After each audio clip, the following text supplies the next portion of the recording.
মানে ক্যাটারপিলার থেকে সে যখন বাটারফ্লাই হচ্ছে, ক্যাটারপিলার তো আর রিপ্রোডাক্টিভলি অ্যাক্টিভ নয়, সে রিপ্রোডিউস করতে পারে না।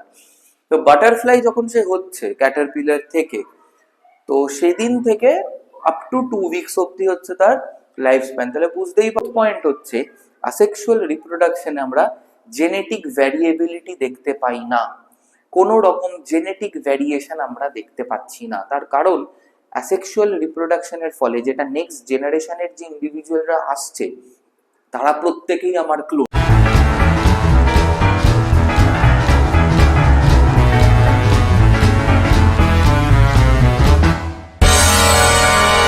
Welcome back to B2S academy. আজকে আমরা তোমাদের ক্লাস 12 সিলেবাসের ফার্স্ট চ্যাপ্টার রিপ্রোডাকশন ইন অর্গানিজমসটা শুরু করব। এই ইউনিট 1 যেটা রিপ্রোডাকশন আছে, সেখানে এইটা হচ্ছে ইন্ট্রোডাক্টরি চ্যাপ্টার, বেসিক চ্যাপ্টার, যেখানে আমরা অনেক বেসিক কনসেপ্টস পড়বো।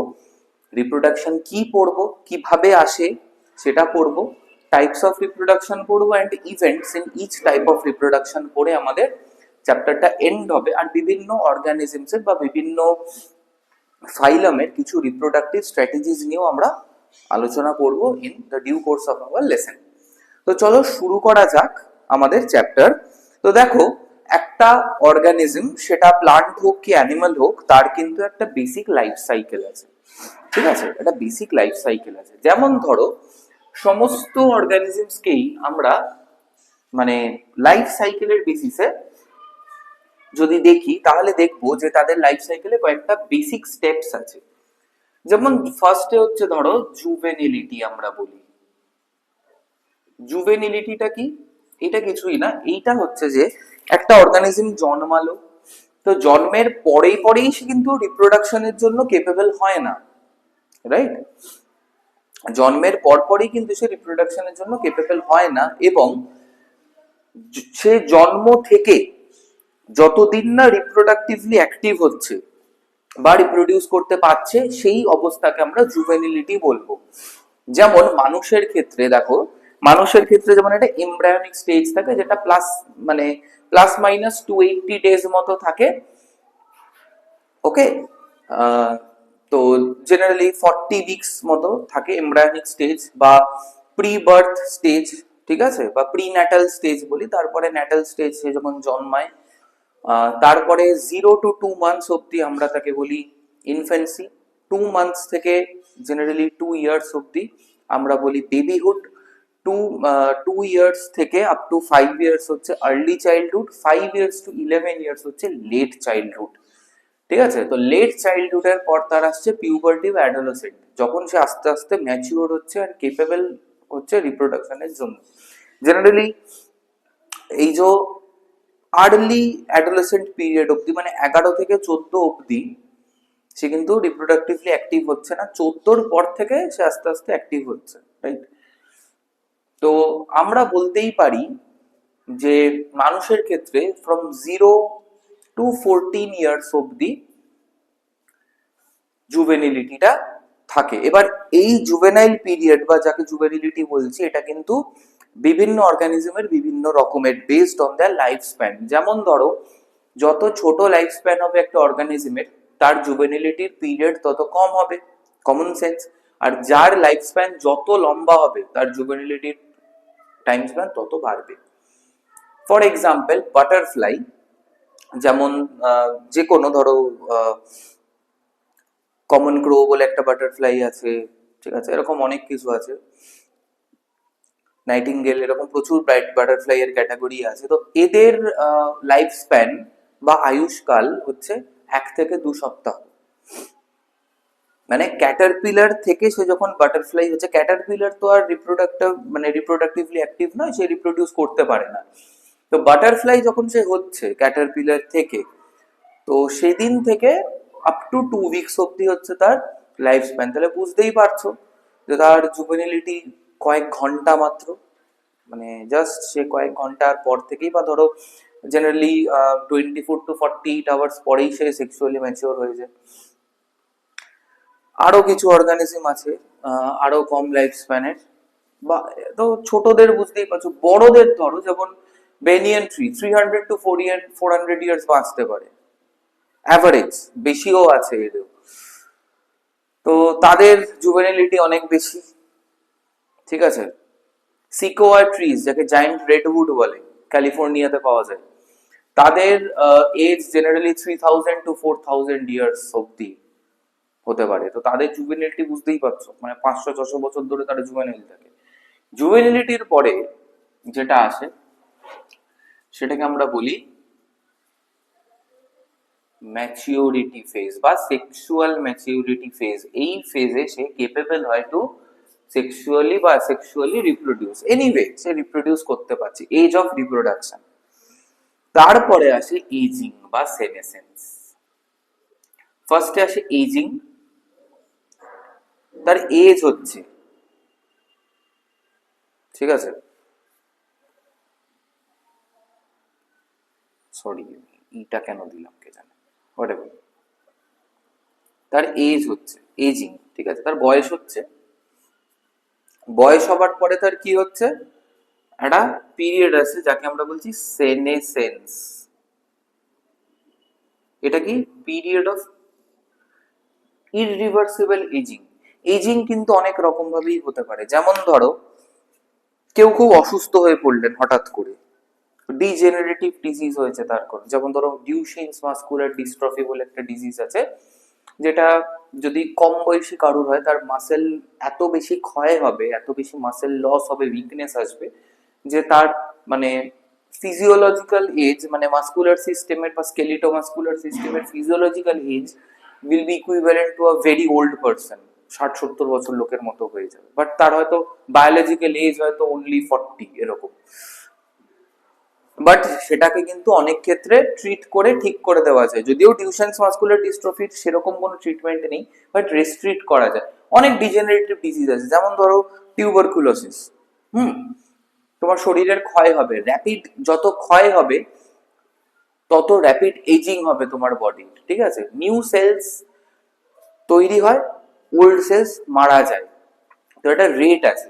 তো rate of death of cells যদি rate of production of cells এর থেকে বেশি হয় তাকেই আমরা এজিং বলতে পারি। তো যে কোনো রকম ডিজেনারেটিভ ডিজিজ যেমন টিউবারকুলোসিস, তাতে কিন্তু এজিংটা হয়, বাট মেডিসিনস খাও, প্রপার তোমার রিহ্যাবিলিটেশন হোক, you will be back to normal. তো এটা রিভার্সিবল।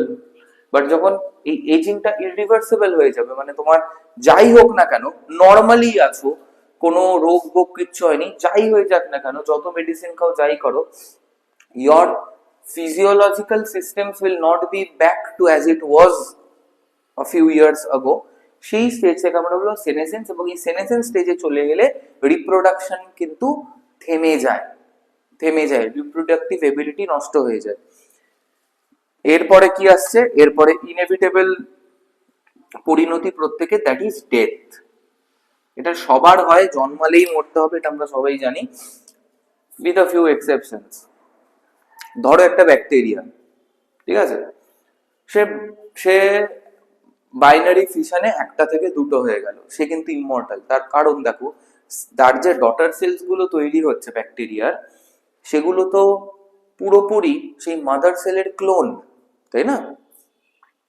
পুরোপুরি মাদার সেলের ক্লোন তারা, কোনো ডিফারেন্স নেই, কোনো ডিফারেন্সই নেই তাদের মধ্যে। মানে অ্যাজ ইফ লাইক আমি এই দাঁড়িয়ে আছি তোমাদের সামনে, I am splitting into two, that's it. তো স্প্লিট করে আমার বডি থেকে যে বেরোবে সেও আমি, আর আগে তো আমিই ছিলাম। তো ভাবো আমি যে অরিজিনাল যেটা আমি, সেটা মারা গেল, মানে যেটা এক্ষুনি আমার বডি থেকে বেরোলো সেটা বেঁচে রইলো। তো ধরো সে তো আমার থেকে অনেক বেশি বাঁচবে, আমি তো তার থেকে এত বছর বেঁচে এসেছি, তো অবভিয়াসলি তার আজকে ডে ওয়ান। তো আমাদের দুজনেরই লাইফ স্প্যান এক হলে এই অরিজিনাল আমিটা মরে যাওয়ার পরেও সে অনেক বছর বাঁচবে, তাই তো? এবং তার থেকেও স্প্লিট হয়ে আর একটা যদি বেরোয়, তো I can live for like thousands and thousands of years. তো এটাকে কিন্তু কিছুটা ইমমর্টালিটি আমরা বলতে পারি ইন দিস সেন্স। বাট হ্যাঁ, অবভিয়াসলি অরিজিনাল সেল যেটা থেকে শুরু হয়েছিল সেটা তো একটা সময় মারা যাবেই, তো ডেথ হবেই, ঠিক আছে, ডেথ হবেই। এবার ডেথ নিয়েও, ফিজিক্যাল ডেথ নিয়েও কিন্তু ইমমর্টালিটি অ্যাচিভ করা যায় ইন মাইক্রোবিয়াল ওয়ার্ল্ড। এই অবধি হলো একটা স্টেজ। এবার রিপ্রোডাকশন, এই কথাটার মানেটা কি? কথাটার মানে খুব সোজা, সেটা হচ্ছে কি, রিপ্রোডাকশন হচ্ছে সেই প্রসেস বা পদ্ধতি যার মাধ্যমে আমরা নিজের মতোই আর একটা অর্গানিজমকে তৈরি করতে পারি। The ability to produce another offspring of the same kind is called reproduction. ব্যাস, এইটাই হচ্ছে কনসেপ্ট, এইটুকু মাথায় রাখলেই হবে। এবার দেখো, নিজের মতো বলেছি বা of the same kind. Same kind মানে একটা কুকুরের ছানা, ঠিক আছে, সে যখন ছোট থাকে, ছোট থেকে যখন বড় হয় সে কুকুরই হবে, রাইট? ডগ, তাকে তুমি যত ভালো ট্রেনিং দাও, যাই করো, পেডিগ্রি খাও, হ্যান খাও, ত্যান খাও, সে কিন্তু কখনোই, মানে not in a single case, সে কিন্তু অন্য কোনো অ্যানিমাল হবে না, মানে ঘোড়া হয়ে যাবে না বা হাতি হয়ে যাবে না, তাই না? সিমিলারলি একটা, তুমি যদি তুমি বাড়িতে একটা পাখি পশু, সেই পাখিটার যখন তার ডিম পারবে, সেখান থেকে বাচ্চা হবে, তো সেই বাচ্চা পাখিগুলো তার মা বাবার মতোই হবে, তাই না? সেগুলো কখনোই অন্য কোনো অ্যানিমাল হবে না, সে মাছ হয়ে যাবে না হঠাৎ করে। তো এটাই হচ্ছে production, the process by which an organism can produce another organism of the same kind is called reproduction. বেশ, তবে রিপ্রোডাকশন দু রকমের হয়, যেটা তোমরা জানো, সেক্সুয়াল রিপ্রোডাকশন আর আসেক্সুয়াল রিপ্রোডাকশন।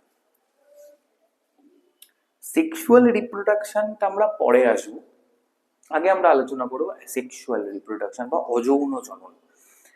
অযৌন জনন কাকে বলে? দেখো, বুঝতেই পারছো, আসেক্সুয়াল মানে যে রিপ্রোডাকশনে কোনো সেক্সুয়াল প্রসেস ইনভলভ হয় না, বা একদম সোজা ভাষায় বলতে গেলে যেখানে বোথ প্যারেন্টের দরকার হয় না, ঠিক আছে, যেখানে একটা মেল বা ফিমেল প্যারেন্টের কোনো দরকার নেই, একটা অর্গানিজম আছে, তার থেকে পরপর অনেকগুলো অর্গানিজম হয়ে যাচ্ছে, এটাই হচ্ছে asexual reproduction, point number 1। Point number 2 হচ্ছে asexual reproduction does not involve gametes বা যৌন কোষ, যেমন স্পার্ম অ্যান্ড ওভাম, এদের কোনো ইনভলভমেন্ট থাকে না সেক্সুয়ালে। থাকলেই কিন্তু সেটা সেক্সুয়াল হয়ে যাবে, কারণ বুঝতেই পারছো, স্পার্ম অ্যান্ড ওভাম নিজে নিজে একটা অর্গানিজমকে তৈরি করতে পারে না, তাদের দুজনের ফার্টিলাইজেশন হতে হবে, মিলন হতে হবে, তবেই তারা একটা নতুন ইন্ডিভিজুয়ালকে তৈরি করতে পারবে, নেক্সট জেনারেশনকে তৈরি করতে পারবে। কিন্তু যদি ধরো, মানে জাস্ট এক্সাম্পল, একটা কোষ সে যদি নিজে নিজেই আরো 4-5টা কোষকে জন্ম দিতে পারে, সেটা কিন্তু অ্যাসেক্সুয়াল হয়ে গেল, কারণ তার আর অন্য সেকেন্ডার একটা সেলের কোনো দরকার পড়ছে না, নিজেই পারছে। আর থার্ড হচ্ছে, sexual reproduction is a very fast process, তাড়াতাড়ি হয়। সেক্সুয়াল রিপ্রোডাকশন অনেক স্লো প্রসেস। তার কারণ কি? দুটো ইন্ডিভিজুয়াল লাগবে, দুজনকে এই এত পিরিয়ড অব্দি ক্রস করে তাদের এই ম্যাচিউরিটি অব্দি আসতে হবে, তারপর তাদের গ্যামেট গুলোকে এক জায়গায় আনতে হবে, সেই গ্যামেট গুলোকে ফার্টিলাইজ করাতে হবে, সেখান থেকে একটা নিউ সেল তৈরি হবে, সেখান থেকে একটা নিউ অর্গানিজম তৈরি হবে, অনেক ঝামেলা আছে। অ্যাসেক্সুয়ালি সেরকম কিচ্ছু নেই, একজন আছে, হয়ে গেল। হ্যাঁ, টাইম লাগে, এরকম নয় যে জাস্ট মানে ব্লিঙ্ক অফ অ্যান আই হয়ে যাচ্ছে, it's not like that. But সেক্সুয়ালের যেহেতু এতগুলো ধাপ পেরোতে হচ্ছে না, জাস্ট জুভেনিলিটি থেকে ম্যাচিউরিটিতে আসবে অ্যান্ড পারবে। ওই মাঝখানের যে স্টেপ গুলো আছে, গ্যামেট তৈরি হওয়া, গ্যামেটের মিলন, গ্যামেট থেকে মানে সেই মিলিত গ্যামেটের যে প্রতিরূপ, সেখান থেকে আবার নতুন করে কোনো অর্গানিজম তৈরি হচ্ছে, এই সমস্ত কিচ্ছু লাগবে না। তাই সেক্সুয়ালের তুলনায় অনেক ফাস্ট প্রসেস।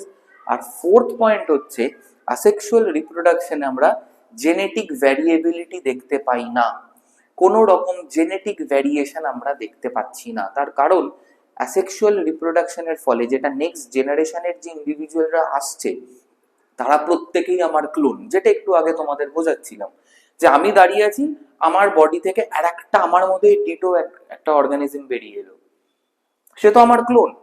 আমার যা যা জেনেটিক মেকআপ, তারও তাই। আমার যা যা জেনেটিক ভালনারেবিলিটি আছে, বা মানে ভালনারেবিলিটি আছে, বা আমার যা যা জেনেটিক ডিফেক্টস আছে, সবই তার থাকবে। আমার যা যা ফিজিক্যাল, মেন্টাল নয় কিন্তু, বা সাইকোলজিক্যালও নয়, আমার যা যা ফিজিক্যাল পিকুলারিটিস, তারও থাকবে। তো এখানে কোনো জেনেটিক ভ্যারিয়েশন বা জেনেটিক ভ্যারিয়েবিলিটি একটা পপুলেশনে কিন্তু অ্যাসেক্সুয়াল রিপ্রোডাকশন বাড়াতে পারে না, কারণ প্রত্যেকেই ক্লোন, ঠিক আছে, অফ দ্য ফার্স্ট সেল বা ফার্স্ট অর্গানিজম, যাই হোক। এবার অনেক ভাবে অ্যাসেক্সুয়াল রিপ্রোডাকশন হতে পারে। যেমন ধরো আমি যদি অ্যাসেক্সুয়াল রিপ্রোডাকশনটা লিখি, ফার্স্টে হচ্ছে কি, ধরো ফিশন। ফিশন ফিশন মানে কি? ফিশন মানে হচ্ছে ভেঙে যাওয়া, ঠিক আছে। যেমন ধরো বাইনারি ফিশন, একটা এক্সাম্পল হচ্ছে বাইনারি ফিশন, মানে একটা সেল ভেঙে দুটো সেল হচ্ছে বাইনারি ফিশন, যেমন অ্যামিবাতে হয়। আমি রাফলি আঁকছি, 11টা সেল আছে ধরো। এরপরে কি হবে? ফার্স্টে আমরা কি জানি যে ক্যারিওকাইনেসিস বা নিউক্লিয়ার ডিভিশন হবে, ফলোড বাই সাইটোকাইনেসিস। তাহলে নিউক্লিয়াসটা এরকম ভাবে ডিভাইড করতে থাকবে শুরুতে, ঠিক আছে। তারপরে কি হবে? একটা সেলের মধ্যে দুটো এরকম নিউক্লিয়াস হয়ে যাবে। তারপরে কি হবে? মাঝ বরাবর সেলটা ভেঙে দুটো এরকম ডটার সেল তৈরি হবে, ঠিক আছে। বাইনারি ফিশন, ঠিক আছে। এই বাইনারি সেল কেন লিখলাম? বাইনারি ফিশন হবে। এবার বাইনারি ফিশন অনেক রকম হতে পারে। সেলটাকে যদি আমি এইভাবে ভাঙি, দুভাবে ভাগ হচ্ছে, এটাকে আমি কি বলতে পারি? Longitudinal fission. সেলটা যদি এইভাবে ভাঙে, তাহলে এটাকে কি বলতে পারি? Transverse fission. আর একটাও হয়, ধরো সেলটা এরকম আছে, একটা সেল আছে, এখানটা নিউক্লিয়াস, তো সেলটা ধরো এইটুকুনি পোর্শন ভেঙে আলাদা হয়ে গেল, কেটে আলাদা হয়ে গেল, মানে এরকম একটা পিস তৈরি হলো, ঠিক আছে। এই পিসটা থেকে কিন্তু আবার একটা টোটালি নিউ সেল তৈরি হয়ে যাবে। একে কি বলে? একে বলে প্লাজমোটমি। প্লাজমোটমি, ঠিক আছে। আর একটা হয় মাল্টিপল ফিশন।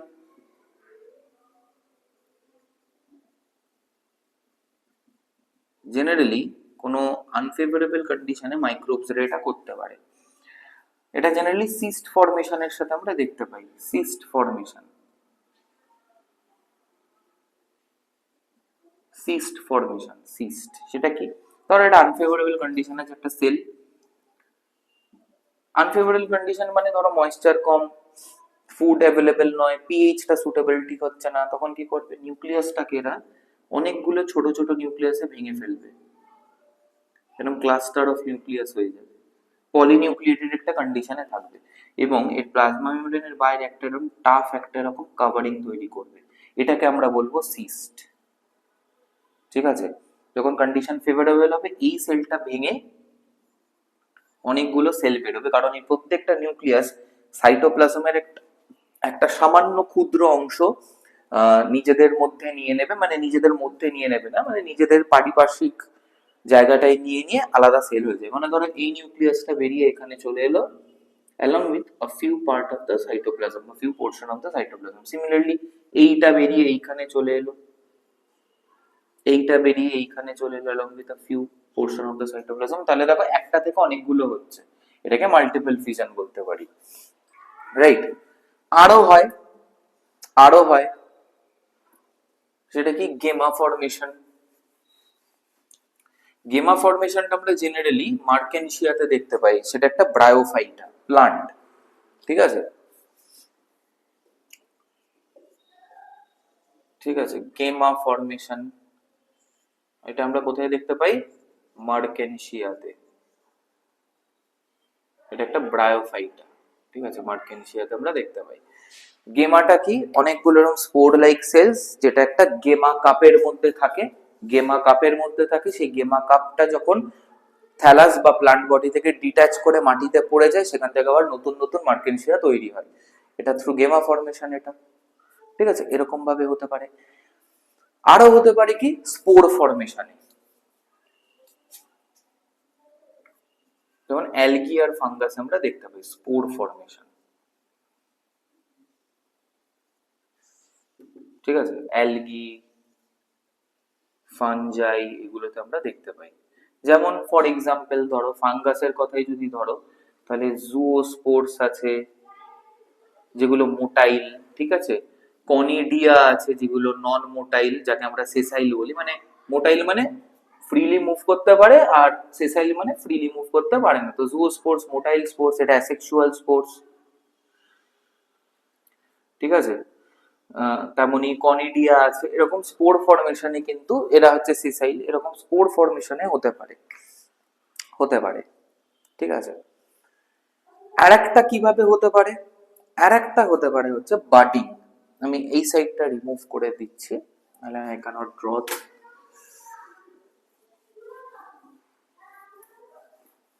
এখনো কিন্তু আমাদের সেক্সুয়াল রিপ্রোডাকশনই চলছে। সেক্সুয়াল রিপ্রোডাকশনের অনেক অনেক টাইপস আছে, সব টাইপস তোমাদের লাগবে না। যেমন ধরো ফিফথ টাইপ হচ্ছে বাডিং।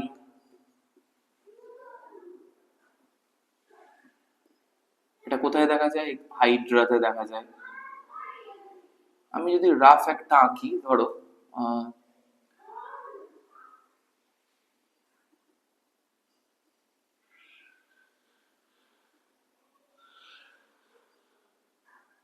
একটা রাফ হাইড্রা আঁকলাম আমি, ঠিক হলো না, বাট হোয়াটএভার, চলো এগুলো টেন্টাকেলস। তো হাইড্রার এই বডি থেকে এরকম একটা টিউবার মতো তৈরি হয়, যাকে আমরা বার্ড বলতে পারি। এটা কি হয় আলটিমেটলি, হাইড্রার বডিটা যদি আমি জাস্ট বডি পোর্শনটাই আঁকছি, এই বার্ডটা আস্তে আস্তে বড় হয়ে একটা হাইড্রার শেপ নেয় along with tentacles and all. Ultimately কি হয়, এই বার্ডটা হাইড্রার বডি থেকে খসে পড়ে যায় সাবস্ট্রেটামে বা মাটিতে, পড়ে একটা নিউ হাইড্রা এরকম ভাবে তৈরি করে, ঠিক আছে। এটাকে বার্ডিং বলে। এটা অ্যাসেক্সুয়াল, বুঝতেই পারছো, একটা প্যারেন্টের বডি থেকেই হচ্ছে। তো এই পাঁচটা মেন ক্যাটাগরি। আর একটা ক্যাটাগরি আছে, সেটাকে আমরা কি বলি? রিজেনারেশন।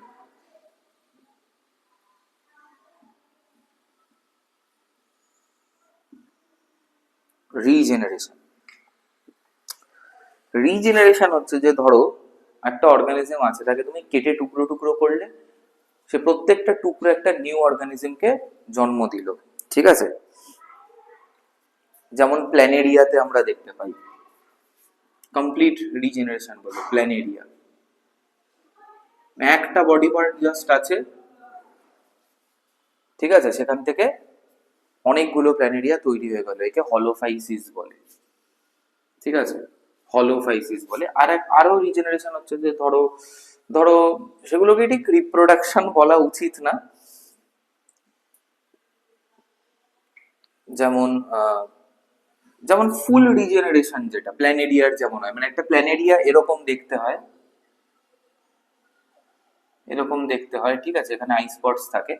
একে যদি তুমি এরকম 1 2 3 4 5 6 7 8 এতগুলো টুকরোতে কাটো, প্রত্যেকটা টুকরো থেকে একটা করে নতুন প্ল্যানেরিয়া তৈরি হবে, ঠিক আছে। একে মরফোল্যাক্সিস বলে।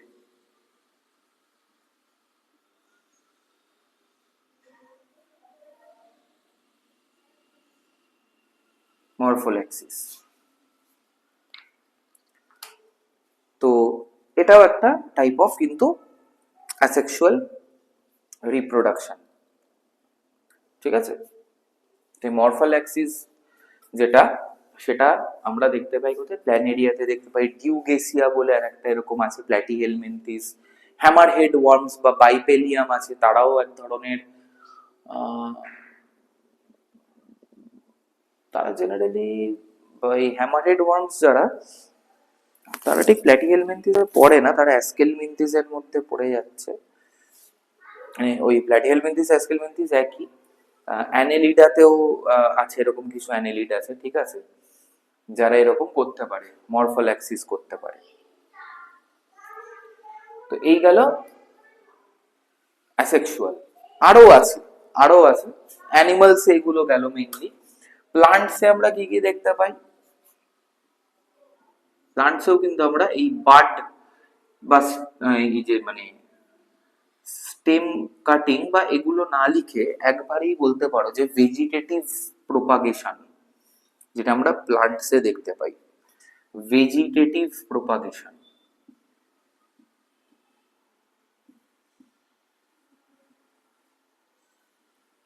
যেমন আমরা দেখেছি পটেটো বা আলু, আদা বা জিঞ্জারে এদের কি থাকে, আই স্পটস থাকে বা এদের কি হলো বার্ডস থাকে, তাই তো? এই বার্ডস গুলো অনেকগুলো স্টেম সেল দিয়ে তৈরি হয়, ওইগুলো জাস্ট মাটিতে পুঁতে দিলেই কিন্তু তুমি একটা নতুন আলুর গাছ বা আদার গাছ পেয়ে যাবে। তো বার্ডস থাকে, টিউবার্স থাকে, ঠিক আছে, এরকম কিছু। বা কিছু গাছের ডাল তুমি কেটে, কাটিং যাকে বলে, পুঁতে দাও, নতুন গাছ হয়ে যাবে, কাটিংস বলে এগুলোকে। কলম করতে পারো কোনো একটা গাছকে এরকম মাটিতে, একটা গাছকে বা একটা ব্রাঞ্চকে এরকম মাটিতে হেলিয়ে শুইয়ে দাও, শুইয়ে দিয়ে কি করো, তার উপরে মাটি চাপা দিয়ে দাও, এটা পার্টিকুলার এরিয়া অফ দ্য প্লান্টে, সেখান থেকে নতুন গাছ বেরোবে। এভাবে কলম করতে পারো, লেয়ারিং করতে পারো এইভাবে। তো কলম বানানো, লেয়ার বানানো, কাটিং বানানো, ঠিক আছে, এগুলো সব হচ্ছে ভেজিটেটিভ প্রপাগেশন। এর মধ্যে এখন আরো অনেক জিনিস চলে আসছে নতুন টেকনোলজির জন্য, বায়োটেকনোলজিতে ইমপ্রুভমেন্টের জন্য। আমরা দেখতে পাচ্ছি কি মাইক্রো প্রপাগেশন। এটা কি, কোনো গাছের থেকে স্টেম সেল নিয়ে, স্টেম সেল মানে কিছুই না, স্টেম সেল হচ্ছে সেই সমস্ত sell which retains their capacity to divide throughout their lives and they can give rise to any line of cells বা any type of cells provided they are given suitable growth factors। ঠিক আছে, তাদের suitable growth factors দিলে, মানে যে sell লাইনের জন্য বা যে সেলুলার লিনিয়েজের জন্য যে গ্রোথ ফ্যাক্টর দরকার, সেই ফ্যাক্টর দিলে স্টেম সেলগুলোকে তারা সেই সেলে ট্রান্সফর্মড হয়ে যেতে পারে এন্ড ডিভাইড করতে পারে থ্রু আউট দেয়ার লাইফ। তো এই গাছেদের কিছু স্টেম সেল আছে, তো এই স্টেম সেলগুলো নিয়ে আমরা কি করতে পারি, এখন ল্যাবের ভেতরে পিট্রি ডিশের মধ্যে বা টেস্ট টিউবের মধ্যে কালচার করে we can get a sapling. তো এর জন্য মাটিও লাগছে না, কিছুই লাগছে না, ল্যাবেই ছয় ছয় গাছ তৈরি হয়ে যাচ্ছে। এবং ট্রিজ উইথ ডিজায়ার্ড মানে ক্যারেক্টারিস্টিক্স, তাদের আমরা জেনেটিক্যালি মডিফাই করতে পারছি। তো এই টোটাল প্রসেসটাকে বলছে মাইক্রো প্রোপাগেশন। ঠিক আছে, মাইক্রো প্রোপাগেশন নিয়ে মানে এটা গোটা আলাদা ক্লাস নেওয়া যায় সেল কালচারের উপরে। সেটা পরে যদি আমি সময় পাই, তো তোমাদের বায়োটেকনোলজিতে যখন পড়াবো এরকম এক্সাম্পল ধরে ধরে I will try to, okay, I will definitely try to. But এইটুকু আপাতত মনে রাখো যে micro propagation involves the culture of stem cells and producing plants with desired genetic characteristics by modifying their genes, বা modify না করলেও তুমি desired character তোমার কিছু চাই না, ইন জেনারেল গাছ হলেই হবে, you can also do that, it is also a kind of cloning. ঠিক আছে, তো এতগুলো টাইপ আছে অ্যাসেক্সুয়াল রিপ্রোডাকশনের। তো সেসব তো গেল অ্যাসেক্সুয়াল রিপ্রোডাকশন। এবার অ্যাসেক্সুয়াল রিপ্রোডাকশনের মধ্যে আমরা একটা জিনিস কিন্তু ফলো করলাম, যে দেখো প্রত্যেকটা কেসেই, 8খানা কেসেই কিন্তু প্রথমের 4টে যে বেসিক পয়েন্ট বললাম সেগুলো কিন্তু ম্যাচ করে যাচ্ছে। যে দুটো প্যারেন্ট লাগে না, একটা অর্গানিজমই লাগে, দেখতেই পাচ্ছ একটা অর্গানিজমই হয়ে যাচ্ছে। ঠিক আছে, ডাজ নট ইনভলভ গ্যামেটস, এখানে গ্যামেটস এর কোনো উল্লেখ আমরা পাইনি, করিও নি। নাম্বার 3 হচ্ছে এটা ফাস্ট প্রসেস। যেমন ধরো এই যে মরফাল্যাক্সিসে যেমন রিজেনারেশন হচ্ছে, প্ল্যানেরিয়াকে কাটো হয়ে যাচ্ছে তাড়াতাড়ি, বার্ডিং এ দেখো একটা হাইড্রা থেকে একটা বার্ড তৈরি হচ্ছে, সেটা একটু ম্যাচিওর হলো, মাটিতে পড়লে একটা নতুন হাইড্রা হয়ে গেল, তো অনেক ফাস্ট প্রসেস। আর নাম্বার 4 হচ্ছে যে এরা কিন্তু প্যারেন্টের সাথে জেনেটিক্যালি আইডেন্টিক্যাল বা they are clone of their parent, and asexual reproduction does not increase the genetic variability in a population. সেটা তো বুঝতেই পারছো, এখানে কোনো জিন মিক্সিং হচ্ছে না।